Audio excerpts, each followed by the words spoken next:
সবাই আমরা আশা নামক মরীচিকার পিছনে ছুটছি। আসলে হয়তো এটাই জীবন। এই আশা নামক মরীচিকার পিছনে ছুটতে ছুটতে একদিন হয়তো জীবনটাই শেষ হয়ে যাবে, কিন্তু এই মরীচিকা আর কখনোই পাওয়া হবে না। স্বামীর মন আর এই আশা নামের শব্দটা, এই দুইটাই এখন আমার কাছে মরীচিকা। স্বামীর মন মাঝে মাঝে পাওয়া যায়, কিন্তু এই যে বুক ভরা আশা নিয়ে থাকা নিজের স্বপ্ন পূরণের জন্য, সেটা কিন্তু পাওয়া একেবারে অসম্ভবই হয়ে যাচ্ছে দিন দিন। তারপরেও চেষ্টা চালিয়ে যাচ্ছি, দেখা যাক কি হয়।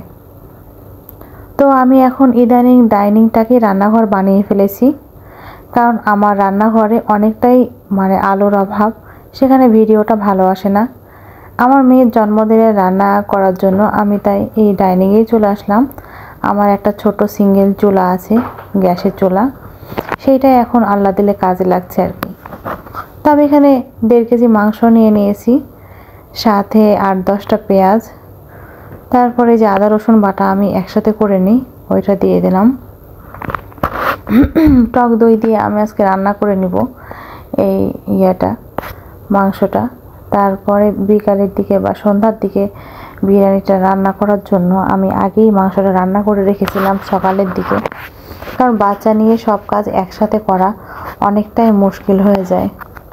তাই এই দুপুরের দিকে আমি এগুলো করে রেখেছিলাম, সকাল বা দুপুরের দিকে মাংসটা রান্না করে রেখেছিলাম, রোস্টটা ফ্রাই করে রেখেছিলাম, যাতে আমার কষ্টটা সন্ধ্যায় কম হয়।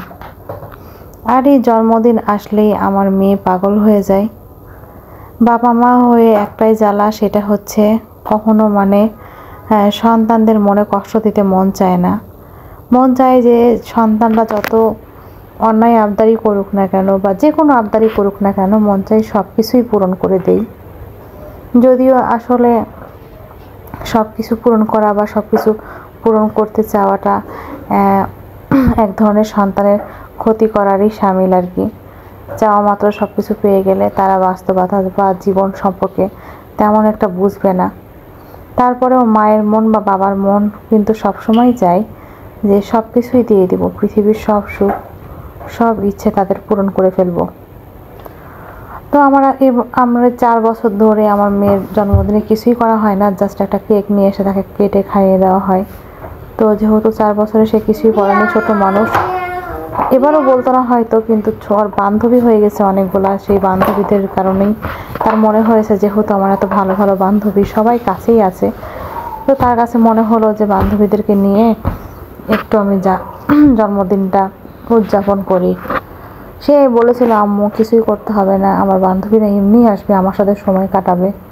কিন্তু আমি তো মা, আমি তো চাইলেই পারি না যে তার বান্ধবীদেরকে নিয়ে সে